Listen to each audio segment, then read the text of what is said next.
Assalamualaikum dear students, welcome to your own YouTube channel Chemistry with Imtiaz मरी। तो हम इस चैनल में बोर्ड्स की डेरिवेशंस को पढ़ रहे थे।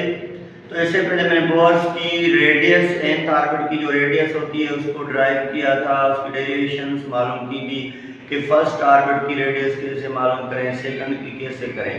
और उसके बाद हमने इक्वेशन एक और ड्राइव की थी जिसमें हमने energy of electron in nth orbit, किसी भी हाइड्रोजन एटम के n ऑर्बिट में जो भी इलेक्ट्रॉन है तो उसकी एनर्जी फाइंड करने के लिए भी हमने इक्वेशन को ड्राइव किया था। तो आज मैं आपको ये सिखाऊंगा कि इस इक्वेशन के थ्रू हम फर्स्ट ऑर्बिट में मौजूद इलेक्ट्रॉन की एनर्जी, सेकंड ऑर्बिट में मौजूद इलेक्ट्रॉन की एनर्जी कैसे मालूम करेंगे या थर्ड में मौजूद कैसे मालूम करेंगे, और इसी इलेक्ट्रॉन की एनर्जी को इलेक्ट्रॉन वोल्ट में भी कन्वर्ट करना सीखेंगे। तो आइए स्टार्ट करते हैं। देखें, हमने कैलकुलेट किया था कि किसी भी शेल में मौजूद जो इलेक्ट्रॉन है उसकी फिक्स्ड एनर्जी के लिए जो फार्मूला ड्राइव किया था वो है -k² e⁴ m² into z² upon n²। तो z यहाँ पे वेरिएबल था और n भी वेरिएबल था, तो इसी वजह से z को मैंने चेंज किया और n को भी मैंने यहाँ चेंज करके लिखा। बाकी ये सारी चीजें मैंने कंबाइन करके लिखी हैं क्योंकि ये सब एटम के लिए कांस्टेंट है। अलबत्ता हाइड्रोजन एटम के लिए तो z कांस्टेंट हो जाएगा, लेकिन अगर hydrogen like atom helium ion की बात करें तो इसी वजह से यहाँ एटॉमिक नंबर चेंज होगा। बाकी फर्स्ट शेल तो यहाँ पे आपको 1 रखना है, सेकंड शेल के लिए 2। तो आइए देखते हैं। तो अभी क्या हुआ कि इन सब कांस्टेंट्स की वैल्यूज के, जिसको हमने पढ़ा है कूलम्ब कांस्टेंट है, ई चार्ज, इलेक्ट्रॉन मास, 2π, ये सब कांस्टेंट की वैल्यूज थी जो मैंने इक्वेशन में पुट भी की थी, इनकी वैल्यूज आपको बताई थी। और इन सब को मल्टीप्लिकेशन करने के बाद हमको इन सब का जो वैल्यू मिलेगा वो है 2.18 into 10⁻−18 joule into z² upon n²। अभी देखना फर्स्ट शेल में इलेक्ट्रॉन की जो एनर्जी, फिक्स्ड एनर्जी जो फर्स्ट शेल में होती है, तो फर्स्ट शेल में इलेक्ट्रॉन की फिक्स्ड एनर्जी कितनी है 2.18 इंटू 10⁻18 जूल, क्योंकि z यहाँ पे 1 है हाइड्रोजन के लिए, n1 फर्स्ट शेल तो ये भी 1 डिवाइडेड बाय 1, आंसर 1 आएगा। तो इसी वजह से हाइड्रोजन के पहले शेल में मौजूद इलेक्ट्रॉन की फिक्स्ड एनर्जी जो होती है that is equal to -2.1 into 10⁻18 joule. अभी क्वेश्चन आएगा कि find the fixed energy of electron in second shell of hydrogen atom. तो यहाँ पे मुझे और कुछ भी चेंज नहीं करना, तो ये सेकंड शेल के लिए मालूम करेंगे तो ये कांस्टेंट आपका सेम रहेगा, z हाइड्रोजन के लिए 1 है वो भी सेम रहेगा। सेकंड शेल के लिए n को चेंज करेंगे तो मैंने यहाँ 2 लिखा, अगर थर्ड पे लिखना है तो थर्ड पे 3 लिखेंगे, तो सेकंड शेल पे मैंने यहाँ पे 2 लिख दिया। तो जाहिर सी बात है n का स्क्वायर है तो 2 का स्क्वायर मैंने कितना लिया 4, तो 2.18 इंटू 10⁻20 जूल को 4 से डिवाइड करोगे तो आपका आंसर आ जाएगा 0.54 इंटू 10⁻18 जूल। और ये जो एनर्जी है इलेक्ट्रॉन की ये सेकंड शेल में है। तो और इसी तरह अगर थर्ड शेल की पूछे तो यहाँ पे n की जगह पे हाइड्रोजन में 3 लगाएंगे तो थर्ड शेल के लिए n हो जाएगा 3 की स्क्वायर 9 होगी, तो इस वैल्यू को आप 9 से मल्टीप्लिकेशन डिवाइड करेंगे, जो भी वैल्यू आएगा वो हाइड्रोजन की इलेक्ट्रॉन की एनर्जी जो है थर्ड शेल में है। तो इसी तरह हमने ये पढ़ लिया कि हाइड्रोजन की जो इलेक्ट्रॉन है उसमें की फर्स्ट शेल में कितनी एनर्जी, सेकंड में कितनी और थर्ड में कितनी होगी। एक और बात हमने ये भी पढ़ी थी कि जैसे हम न्यूक्लियस से दूर जाएंगे तो इलेक्ट्रॉन्स की एनर्जी भी इंक्रीज होती जाएगी। तो यहाँ से देखें फर्स्ट शेल में मौजूद इलेक्ट्रॉन की एनर्जी -2.18 है, तो सेकंड में मौजूद 0.54 है, तो माइनस 0.54 × 10⁻18 जूल है। तो अभी क्या हुआ देखिए, जाहिर सी बात है सेकंड शेल में एनर्जी इलेक्ट्रॉन की क्या है, ज्यादा है। तो इसी तरह हम कहेंगे अगर आप थर्ड शेल में जाएंगे तो इससे एनर्जी और भी इंक्रीज होना शुरू हो जाएगी। तो ये हमने एनर्जी सीखी joule, how to calculate the energy of electron in first second and third shell. अभी देखिए एनर्जी ऑफ इलेक्ट्रॉन जो है हम इलेक्ट्रॉन वोल्ट यूनिट्स में भी मेजर करेंगे। तो ये जूल में मैंने लिखी थी, अभी हम इलेक्ट्रॉन वोल्ट में।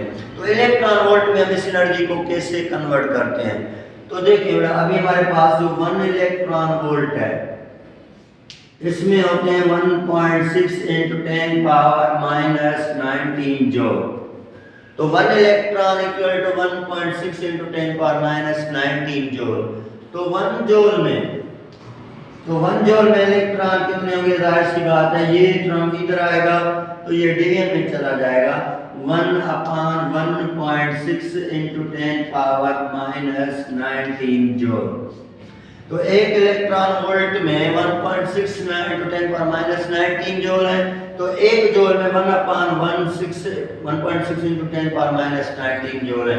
तो आप इसकी डिवीजन करेंगे तो ये बराबर हो जाएगा, आपका बराबर हो जाएगा 0.625 × 10⁻19, क्योंकि ये माइनस का पावर है, जब ऊपर आएगा तो ये प्लस का हो जाएगा और इसी तरह ये आपका बन जाएगा 10⁻19 इलेक्ट्रॉन वोल्ट। तो देखो डेसिमल पॉइंट को एक हम जो है आगे ले जाए तो ये 1 जूल बराबर हो जाएगा 6.25 × 10⁻18 इलेक्ट्रॉन वोल्ट। तो आप ये याद करें कि एक जूल में कितने इलेक्ट्रॉन वोल्ट होते हैं, 6.25 × 10⁻18 इलेक्ट्रॉन्स वोल्ट होते हैं। अभी मुझे क्या करना है, ये जो वैल्यू मुझे जूल में मिली है जो 2.18 × 10⁻18 जूल है, इसको किस में कन्वर्ट करना है, इलेक्ट्रॉन वोल्ट में। तो जाहिर सी बात है मैं क्या करूंगा कि देखें ये जो वैल्यू है 6.25 ×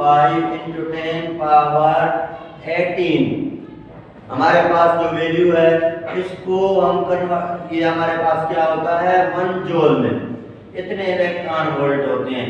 तो हमें ये देखना है कि -2.18 × 10⁻10 जूल में कितने इलेक्ट्रॉन होंगे। तो इस वैल्यू से इस वैल्यू की मल्टीप्लिकेशन करेंगे तो आप लिखेंगे 6.25 × 10⁻18 मल्टीप्लिकेशन करनी है, कितने जूल को कन्वर्ट करना है, -2.18 × 10⁻19 जूल को।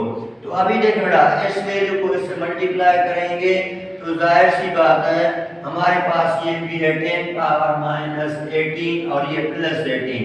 तो जाहिर सी बात है ये पावर तो प्लस माइनस में कैंसिल हो जाएंगे, इसको इससे मल्टीप्लिकेशन करेंगे तो इसकी एनर्जी जो इलेक्ट्रॉन वोल्ट में आएगी वो -13.6 इलेक्ट्रॉन वोल्ट। तो याद करें कि एनर्जी ऑफ इलेक्ट्रॉन, अगर आप energy of electron in unit of electron volt में अगर एनर्जी ऑफ इलेक्ट्रॉन की देखें तो ये बराबर होती है -13.6 इलेक्ट्रॉन वोल्ट। तो फर्स्ट शेल में हाइड्रोजन की जो फर्स्ट शेल है उसमें मौजूद इलेक्ट्रॉन की एनर्जी कितनी है, -13.6 इलेक्ट्रॉन वोल्ट। अगर जूल में पूछे तो -2.18 × 10⁻18 जूल। तो ये मैंने आपको बता दिया कि फर्स्ट शेल में हाइड्रोजन की एनर्जी इन इलेक्ट्रॉन वोल्ट ये होती है। अभी आप अगर आप दूसरे की मालूम करना है तो फार्मूला सेम है, मल्टीप्लिकेशन करेंगे Z² तो इस फार्मूला से भी इलेक्ट्रॉन वोल्ट में अगर एनर्जी मालूम करनी है किसी भी शेल की, फर्स्ट सेकंड थर्ड, तो ये आपको वैल्यू याद करनी है अगर जोल में पूछेगा तो इस वैल्यू से आप करेंगे। अभी सेकंड में तो जाहिर सी बात है सेकंड में यहाँ 2 लिखेंगे, 2 का स्क्वायर 4 होगा, आप इसको 4 से डिवाइड करेंगे। तो इसी तरह हमने सीख लिया कि किसी भी हाइड्रोजन के शेल में मौजूद इलेक्ट्रॉन की एनर्जी जोल में कैसे मालूम करें या इलेक्ट्रॉन वोल्ट में कैसे मालूम करें, क्योंकि वहाँ डिफरेंट ऑप्शंस होते हैं एंट्री टेस्ट में। कभी आपसे इलेक्ट्रॉन वोल्ट में पूछेगा, कभी आपसे जोल में। अगर इलेक्ट्रॉन वोल्ट में पूछे तो -13.6 इलेक्ट्रॉन वोल्ट है and this is first shell की फर्स्ट इलेक्ट्रॉन की एनर्जी है, या इलेक्ट्रॉन की एनर्जी है जो फर्स्ट शेल में मौजूद है, और जोल में ये उस इलेक्ट्रॉन की एनर्जी है जो फर्स्ट शेल में मौजूद है। बाकी अगर आपसे पूछेगा कि इलेक्ट्रॉन वोल्ट में आप उस इलेक्ट्रॉन की एनर्जी बताएं जो सेकंड शेल में मौजूद है, तो आप एन वैल्यू को चेंज करते जाएंगे। Thank you.